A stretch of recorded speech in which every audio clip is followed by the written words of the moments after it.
अस्सलामु अलैकुम वरहमतुल्लाहि वबरकातुहू। मोअज़्ज़िज़ हाज़िरीन इकराम,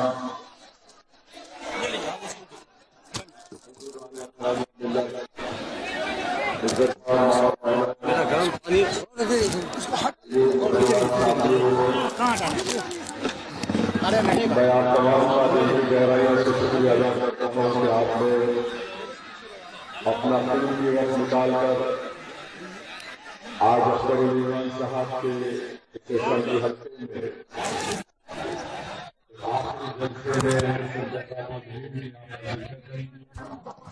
आपका बहुत शुक्रिया। और बड़ी बड़ी तादाद में आप सब लोग यहाँ पर जमा हुए हैं और एक इंसानों के सरों का समंदर मुझे नजर आ रहा है और मुझे यकीन है कि इंशाअल्लाह ताला 11 तारीख के दिन आप तमाम लोग मुत्तहिदा तौर पर अपने एक एक वोट का इस्तेमाल सीमांचल के इंसाफ के लिए और जालिमों को सबक सिखाने के लिए, बीजेपी को शिकस्त देने के लिए आप इंशाअल्लाह ताला 11 तारीख के दिन सुबह निकल कर अपने पूरी ताकत, क़ुव्वत और एतमाद के साथ आप वतन साथ वोट देकर सीमांचल को कामयाबी दिलाएंगे इंशाअल्लाह। मेरे अजीज दोस्तों और बुजुर्गों, 11 साल पहले मजलिस इत्तेहाद मुस्लिमीन ने सीमांचल की सरजमीन से अपने सियासी सफर का आगाज किया और अल्हम्दुलिल्लाह और 11 साल से मुसलसल जिद्दोजहद और यहाँ के गांव पंचायत में फिरकर हमने अपनी जमात को मजबूत करने का पूरी कोशिश की है। लोग सवाल करते हैं कि सऊदी रवैसी हैदराबाद को छोड़कर सीमांचल क्यों आता है।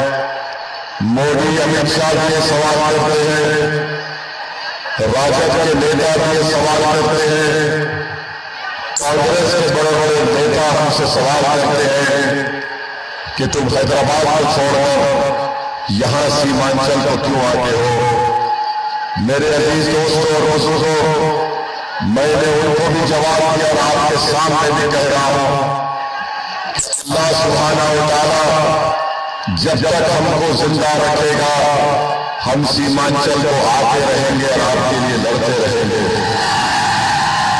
11 साल पहले जब मैं आया था तो मुझे आजाद कहने दीजिए कि मैंने आपकी आंखों में इखलास को देखा, मैंने आपकी जबान से सच्चाई को अदा करते हुए देखा, मैंने इस बात को भी महसूस किया कि भारत में अगर कोई ऐसा इलाका है जहां पर हुक्मरानों ने अपने जुल्म और जबर की ताकत की बुनियाद पर उनको 75 साल से पसमानदा रखा तो सीमांचल है।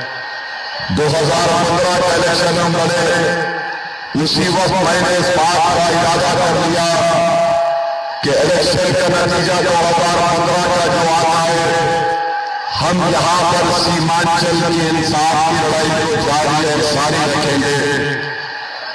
अल्हम्दुलिल्लाह अल्लाह ने हमको तौफीक दी कि हम बराबर सीमांचल की लड़ाई और ईमान साहब की क़ियादत में लड़ रहे हैं। मेरे अजीज दोस्तों और बुजुर्गों, जो लोग बोलते हैं कि वो इसी सीमांचल को क्यों आया है, सुनो जालिमों, अगर मुझ में लालच होता तो मैं नाम सेकुलर पार्टी की इंतखाबी मुहिम में उनकी तायीद कर देता। अगर मुझे सत्ता का शौक होता तो मैं मंत्री का ओहदा हासिल कर लेता। अगर मुझे शोहरत हासिल करना होगा तो मैं कोई और काम करता। मेरी नीयत में इखलास है, मेरा इरादा पुख्ता है, मेरे हौसले इस बात को आपके सामने रख रहा हूं कि हम कभी भी सीमांचल की लड़ाई से पीछे हटने वाले नहीं हैं, लड़ेंगे और इंसाफ दिलाएंगे। और मेरे अजीज दोस्तों और बुजुर्गों, मैं आपसे सिर्फ यही अपील करता हूं कि आप अपने दिल में इस गुनाहगार के लिए मोहब्बत को पैदा कर लीजिए। जो आपने पैदा किया, अपने दिल में आपने हमको जगा दिया। मैं आपका दिल की अमीर गहराइयों से आपका शुक्रिया अदा करता हूं और आपको सलाम करता हूं। अमूर की जनता 11 तारीख के दिन आपको मजलिस इत्तेहादुल मुस्लिमीन के लिए पतंग छाप के निशान पर वोट देना है। अमूर की जनता आपको आपके खादिम ओवैसी की जिद्दोजहद को कामयाब करने के लिए पतंग छाप वोट देना है। अमूर की जनता आपको अपनी मां की उम्मीदों को पूरा करने के लिए वोट देना है। अमूर की जनता आपको अपने बच्चों के ख्वाबों को पूरा करने के लिए पतंग छाप वोट देना है। अमूर की जनता आपको अज़लियत को कम करने के लिए मजलिस इत्तेहादुल मुस्लिमीन को वोट देना है। और मैं यहां पर आपसे कहूंगा कि जो इंसाफ से मोहब्बत करता है उसको मजलिस इत्तेहादुल मुस्लिमीन को वोट देना है पतंग छाप के निशान पर। मैं आपके दरमियान में खड़े होकर तीर छाप और मोदी के नुमाइंदे जनाब सवा जफर साहब से कहूंगा कि आप कुलैया बरादरी के सामने आकर रो रो कर कह रहे हैं कि मैं तुमको अगर नहीं पूछूंगा तो किससे पूछूंगा। जनाब सवा जफर साहब, आपको ये इख्तियार है कि आप मोदी के गोद में बैठ जाएं, मगर आपको ये इख्तियार नहीं है कि पूरी कुलैया बरादरी को लेकर मोदी के चौखट पर पहुंच जाए। हम आपको इस बात की इजाजत हरगिज़ नहीं देंगे इंशाअल्लाह। और अगर आप ये समझ रहे हैं कि आप कुलैया बरादरी को कहेंगे कि मैं तुम्हारे पास ही आ सकता हूं, तो सुनो सवा जफर साहब, 75 साल से सीमांचल की जनता को दबाया जा रहा है।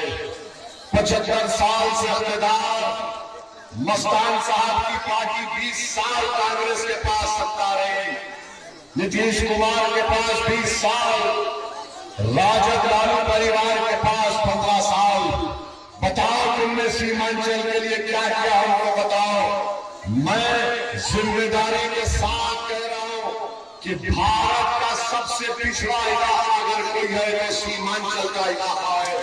सवा जफर साहब, आप क्या मोदी की आंख में आंख डालकर बोल सकते हैं कि तूने ऐसा काला कानून क्यों बनाया जिसके जरिए से मस्जिद, दरगाह, खानकाह, कब्रिस्तान को छीना जाएगा। कानून ऐसा बनाया गया जो मस्जिदों को छीनने के लिए, मगर तुम्हारी आंख में आंसू उस वक्त नहीं आए। मोदी मुख्यमंत्री था गुजरात का, बिल्किस बानो को 10-10 लोगों ने मिलकर इज्तिमाई अस्मत रेज़ी की, तुम्हारे आंख में आंसू नहीं आए। बिल्किस बानो के 3 साल 15 महीने की बच्ची को उसके सामने उसके सर को पत्थर पर पटक कर उसका कत्ल कर दिया गया, तुम्हारी आंख में आंसू नहीं आए। गुजरात में लोग कैंपों में अपनी जिंदगी गुजार रहे थे, सवा जफर तुम्हारी आंख में आंसू नहीं आए। ट्रिपल तलाक का गलत कानून बनाया गया, मुस्लिम खवातीन पर जुल्म करने के लिए शरीयत में मदाखलत हुई, तुम्हारे आंख में आंसू नहीं आए। बुलडोजर चला मस्जिदों पर, दरगाहों पर, घर पर, तुम्हारे आंख में आंसू नहीं आए। बच्चों को गोली मार दी गई, तुम्हारे आंख में आंसू नहीं आए। आज तुम मोदी के नुमाइंदे बनकर तुम हमारे पास आकर कह रहे हो मैं तुम्हारे पास नहीं जाऊंगा तो किधर जाऊंगा। सवा जफर, तू रुख कर मोदी की तरफ और हम अल्लाह की तरफ रुख करेंगे। तुम कुलैया के नाम पर वोट मांगते हो तो दूसरी तरफ मस्तान साहब बोलते हैं कुलैया जीत जाएगा, सुरजापुरी को वोट दो। वाह, 30 साल की तुम्हारी राजनीति और तुम आज अज़लियत का नाम ले रहे हो। ओवैसी अमूर की जनता और रोहटा की जनता के दरमियान में खड़े होकर सवा जफर को और मस्तान साहब को जवाब देता है। जनता वोट देगी अमूर की तो सीमांचल के इंसाफ के नाम पर देगी इंशाअल्लाह ताला, अमूर के विकास के नाम पर देगी। तुम असलियत का नाम लेते हो। अरे बताओ, कानून बना दिया मोदी ने, वक्फ का काला कानून बनाया तो सवा दफा दुनिया ने देखा, अल्लाह ने हमको तौफीक दी। एक ओवैसी भारत के पार्लियामेंट में 540 के ऐवान नकेला था। सुनो रोटा की जनता, सुनो अमूर और सीमांचल की जनता, मैं अकेला खड़े होकर पिछले 11 साल से मोदी के हर कानून की मुखालिफत पार्लियामेंट में कर रहा हूं। ट्रिपल तलाक का कानून 3 बार लाया गया, मैंने उसकी मुखालिफत की। CAA का कानून गैर संविधान से बनाया गया, मैंने उस कानून को फाड़ दिया। वक्फ का कानून आया तो मोदी और अमित शाह की आंखों में आके डालकर मैंने कहा ये संविधान के खिलाफ है, ये मस्जिदों को छीनने का कानून है। उस कानून को हमने फाड़ दिया। बताओ सवा जफर, क्या तुम्हारे पार्टी के तीर छाप के लोगों ने तो तारीफ की थी उस कानून की, तुम्हारे आंख में आंसू नहीं आए। और मस्तान साहब, आपको अल्लाह ने 30 साल का मौका दिया, आप अख्तरुल ईमान को गाली देते हैं। मेरे पास शायद उनका वो गाली का वीडियो है, सुनाता हूं आपको।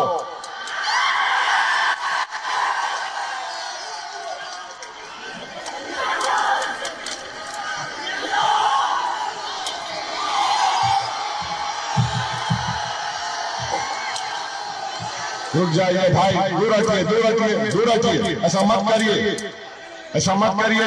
ठहरिए, 10 मिनट ठहरिए, सुनिए। शैतान को जवाब देंगे, उस हरामजादा शैतान को जवाब देंगे। क्या बोल रहे हैं अख्तरुल ईमान को, देखिए, सुनिए आराम से। शैतान को जवाब देंगे, उस हरामजादा शैतान को जवाब देंगे। शैतान और हरामजादा कह रहे अख्तरुल ईमान को। आप बताइए, एक आदमी इस तरह की गाली देता है और फिर कहता है सुरजापुरी के नाम पर औरतों। बताओ क्या हो गया, तुम इस उम्र के हिस्से में आए हो,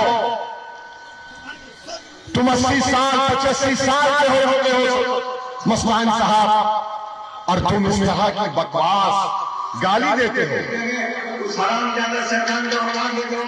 क्या बताइए, ये जबान है उनकी। एक चुनाव जीतने के लिए, एक चुनाव जीतने के लिए मस्तान साहब अख्तरुल ईमान को गाली दे रहे। 30 साल तुमने अमूर की जनता को धोखा दिया। मैं खड़े होकर तुम्हारे नाम से अरे तुरे से नहीं बात करता हूं, मस्तान साहब कह रहा हूं।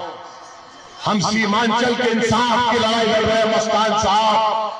याद रखो, ओवैसी ऐसा सैलाब पैदा करेगा 11 तारीख के दिन, ये सैलाब हाथ न होगा, तुम टिंडे की तरह बह जाओगे इंशाअल्लाह।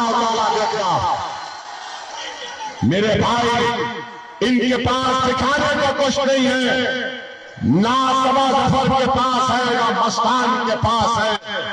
और जो लोग गाली दे रहे हैं, हम तुमको बताना चाहेंगे कि तुम्हारी गाली का जवाब सीमांचल की जनता वोट से देगी इंशाअल्लाह ताला। तुम्हारे गाली का जवाब सीमांचल की जनता वोट से देगी। और तुम्हारी गाली जो तुम दे रहे हो ना मस्तान साहब, इंशाअल्लाह ताला मैं आपके सामने बता रहा हूं, कांग्रेस पार्टी से इनका ताल्लुक है। मस्तान साहब आपको जवाब होंगे भागलपुर 1989 29 अक्टूबर, बोलो मस्तान साहब, जब खेतों में 1000 लोगों की लाशें पड़ी थी, न कफन दिया गया न दफन किया गया, वो लाशें वहीं चलती रही, उन लाशों के ऊपर फूल गोभी हुई गई। मस्तान साहब, अगर मरने वाला तुम्हारा भाई होता तो तुम गाली नहीं देते, मगर मरने वाला तुम्हारा भाई नहीं था, मगर तुम्हारा दीनी भाई था। तुम आज खामोश हो गए। उस वक्त भागलपुर का फसाद, बदतरीन फसाद, 6 दिसंबर तुमने गाली दी मस्तान साहब, मैं अपनी मस्जिद से महरूम हो गया। इंसाफ का कत्ल हुआ, मगर मस्तान साहब मस्त थे, मस्त थे। आज एक मर्द मुजाहिद सीमांचल की लड़ाई के लिए खड़ा हुआ तो उसको शैतान और क्या क्या बकवास अनाप शनाप करते हैं। मेरे अजीज दोस्तों और बुजुर्गों, ये मस्तान साहब, मोदी, अमित शाह, राहुल और सबा जफर के बारे में, इन तमाम तेजस्वी के बारे में, राजद के बारे में किसी शायर ने अच्छा कहा था, जिसने सीमांचल को उसके इंसाफ से महरूम कर दिया। शायर ने कहा, सुनो किताब सादा रहेगी कब तक, कभी तो आवाज बाप होगा। जिन्होंने बस्तियां उजाड़ डाली, कभी तो उनका हिसाब होगा। वो दिन गए जब हर सितम को अदाए महबूब कह के चुप थे। सुनो सबा जफर और मस्तान, उठेगी हम पर दो ईंट कोई तो 11 तारीख को उसका जवाब होश से होगा। सुकूत सहरा में बसने वालों, सुकूत सहरा में बसने वालों, जरा रुतों का मिजाज तो देखो अमूल का। तुम अगर ये समझ रहे हो कि गुरूर और तकब्बुर की बुनियाद पर तुम ये इलेक्शन जीत जाओगे, तो सुनो जालिमों, अगर तुम फिरौन हो तो इब्राहिम आएगा, अगर तुम नमरूद हो तो मूसा आएगा, तुम यजीद हो तो हुसैन आएगा, अगर तुम बादशाह समझते तो शेख मुजद्दिद अल-फिसानी आएगा, तुम जालिम हो तो टीपू सुल्तान आएगा, तुम अगर अंधेरा हो तो नूर आएगा, तुम झूठ हो तो सच आएगा, तुम बातिल हो तो हक आएगा। सुनो मस्तान और सुनो सबा जफर, तुम दोनों हो तो अमली आएगा इंशाअल्लाह। अख्तरुल ईमान जिंदाबाद। आज ये बात कर रहे हैं और सुनो सीमांचल की जनता, 11 साल से ओवैसी सीमांचल कह रहा है और इनको दिख गया कि ओवैसी और मजलिस इत्तेहाद और मुस्लिमीन ने सीमांचल के घर घर में पतन छाप का पैगाम पहुंचा दिया। इन्होंने देख लिया कि मां और बहनों के दिलो दिमाग पर पतन छाप छा गया। इन्होंने देख लिया कि अहले दिल रात के अंधेरे में उठकर इस जमात की कामयाबी के लिए रो रो कर अल्लाह से दुआ कर रहे हैं। तो कौन कौन क्या कर रहा है?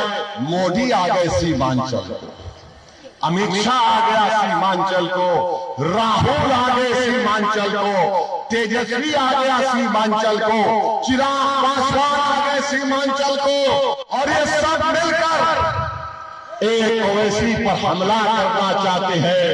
याद रखो, 10 गीदड़ मिलकर शेर का मुकाबला कभी नहीं कर सकते, ना करेंगे। क्यों मुकाबला करने आ रहे हो? सब कर रहे हैं क्योंकि जानते अगर अख्तरुल ईमान जीत गया तो इनका जीना हराम कर देगा।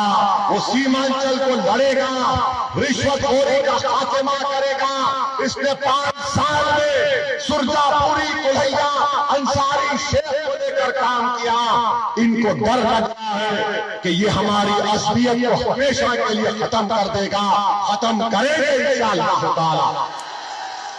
और सुनो सुरजापुरी जनता, एनेक्सर 1 में मरकजी हुकूमत के सेंट्रल लिस्ट में सुरजापुरी का नाम आना चाहिए। ओवैसी तुमसे वादा कर रहा है कि मैं लड़ूंगा उसके लिए इंशाअल्लाह। और मेरे अजीज दोस्तों और बुजुर्गों, हम आपको, हमारे हिंदू भाइयों को बताना चाह रहे हैं। एक हमारे हिंदू भाई ने मुझे फोन किया, कहा कि मैं अमूल का रहने वाला हूं, बताओ वैसी तुम जब सीमांचल के इंसाफ की बात करते हो तो क्या इसमें तुम हिंदुओं को भी शामिल करते हो? मैंने कहा मेरे भाई, मैं सीमांचल कह रहा हूं, सीमांचल में सब मजहब के लोग और आवाम बसती है। उसने कहा मुझे सबूत दो, तो मैंने कहा संविधान को खोलो, संविधान की किताब को आप भी खोलो, दफा 30 को पढ़ो, जो पुकार कर बाबा साहिब अम्बेडकर ने लिखा, जिस भारत के इलाके में नाइंसाफी है, जहां पर बेरोजगारी है, जहां पर गुर्बत है, वहां पर उसको कम करना चाहिए। तो सीमांचल की लड़ाई संवैधानिक लड़ाई है दफा 32 के तहत। तो हमारे हिंदू भाई बड़े मुतासिर हुए, उन्होंने दोबारा फोन करके कहा कि तुमने सच कहा, संविधान में लिखा हुआ है। तो मैंने कहा कि आप वोट देंगे अख्तर अली खान को? तो उन्होंने कहा यकीनन सीमांचल की पसमानदगी को दूर करने के लिए पतन साहब को पहली मर्तबा वोट दूंगा। मेरे अजीज दोस्तों और बुजुर्गों, मैंने उनसे कहा ये क्षेत्र के न्याय की लड़ाई है, ये क्षेत्र के न्याय की लड़ाई है, और इस लड़ाई में आप हमारा साथ दीजिए। याद रखिए, चुनाव की इंतखाबी मुहिम आज खत्म हो जाएगी, नतीजा 14 को आएगा, इंशाअल्लाह अख्तर अली खान कामयाब होंगे। मगर सीमांचल की लड़ाई ये गुनाहगार लड़ते रहेगा इंशाअल्लाह ताला। मैं आपसे पूछ रहा हूं, मैं मोर के नौजवानों से पूछ रहा हूं, क्या तुम मेरा साथ उत्तर प्रदेश में दोगे? तुम मुरादाबाद चलोगे? तुम रामपुर चलोगे? तुम गाजीपुर चलोगे? तुम कैलाना चलोगे? तो चलने से मुराद मेरे साथ चलना नहीं, तुम्हारी दुआओं का मोहताज हूं। मेरी माँ और बहनें, मैं तुम्हारी दुआओं का मोहताज हूं। तुम अल्लाह के सामने हाथ उठाकर दुआ कर दो, खुदा की कसम तुम्हारा ये गुनाहगार बेटा तूफानों में कूदकर उसका रुख मोड़ देगा इंशाअल्लाह। हवाएं आएंगी तो उसका रुख मोड़ देगा इंशाअल्लाह ताला। बातिल को कामयाब होने नहीं देंगे, हक को गालिब अल्लाह करेगा, और हम हक के सिपाही हैं, हक को कामयाब करना ये हमारी जिम्मेदारी है। तो मेरे अजीज दोस्तों और बुजुर्गों, ये क्षेत्र के न्याय की लड़ाई है। हम ईद का जवाब पत्थर से नहीं देंगे, हम ईद का जवाब पत्थर से नहीं देंगे, हम ईद का जवाब पतंग छाप को देकर देंगे। हम ईद का जवाब पतंग छाप को देकर देंगे। सबा गफार याद रखो, यजीद को भी अपनी ताकत पर बड़ा ज़ाल था, नमरूद को भी था, फिरौन को भी था, मगर ताकत जालिम को कामयाब नहीं करती, इखलास मजलूम को कामयाब करता है। अल्लाह की ज़ात पर तवक्कल करके मुकाबला कर रहे। तो मेरे अजीज दोस्तों और बुजुर्गों, जिल्लत का जवाब कैसे देंगे? जिल्लत का जवाब कैसे देंगे? जिल्लत का जवाब जोर बोलो, पतंग छाप कोट देकर देंगे। जवाब दो, नाइंसाफी का जवाब, नाइंसाफी का जवाब पतंग छाप कोट देकर दिया जाएगा। गुर्बत का जवाब, गुर्बत का जवाब पतंग छाप कोट देकर दिया जाएगा। जमीन कटाव का जवाब पतंग छाप कोट देकर दिया जाएगा। और मस्तान साहब ने क्या कहा था? जमीन कटाव का कारण क्या है? तो मेरे मस्तान ने कहा था दफन है, दफन है। तमोर की जनता, दफन का जवाब क्या होगा? दफन का जवाब पतंग छाप होगा, टूटे पुलों का जवाब पतंग छाप होगा। और जिसने घुसपैठिया कहा उसका जवाब क्या होगा मोदी को? जिसने घुसपैठिया कहा उसका जवाब क्या होगा? पतंग छाप, पतंग छाप होगा। जिसने नमक हराम बोला हमको उसका जवाब पतंग छाप होगा। एनआरसी का जवाब पतंग छाप होगा। काले कानून का जवाब पतंग छाप होगा। तो 11 तारीख को क्या होगा? पतंग छाप। 11 तारीख को हम मुत्तहिद हैं, तो मेरे अजीज दोस्तों और बुजुर्गों, इन जालिमों ने सीमांचल को बर्बाद करके रख दिया। मंजलिस सीमांचल के इंसाफ की लड़ाई लड़ रही है। हम आपसे अपील कर रहे हैं कि पतंग छाप के नाम पर वोट कीजिए। ओवैसी को सामने रखो, मोदी को कामयाब होने मत दो, इन जालिमों को कामयाब होने मत दो, जिनको 6-6 मरतबा विधानसभा में जाने का मौका मिला। वो काम बताने के बजाय शैतान बोलकर गाली दे रहे हैं। तो मेरे साथ नारा लगाइए, सीमांचल जिंदाबाद, जिंदाबाद, जिंदाबाद, सीमांचल जिंदाबाद, पंजाब जिंदाबाद, पूरी जिंदाबाद, जिंदाबाद,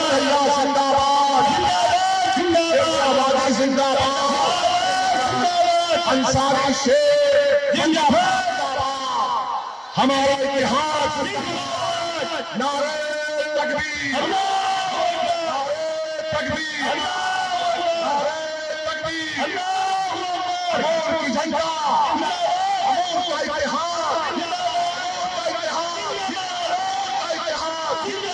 अस्सलाम वालेकुम।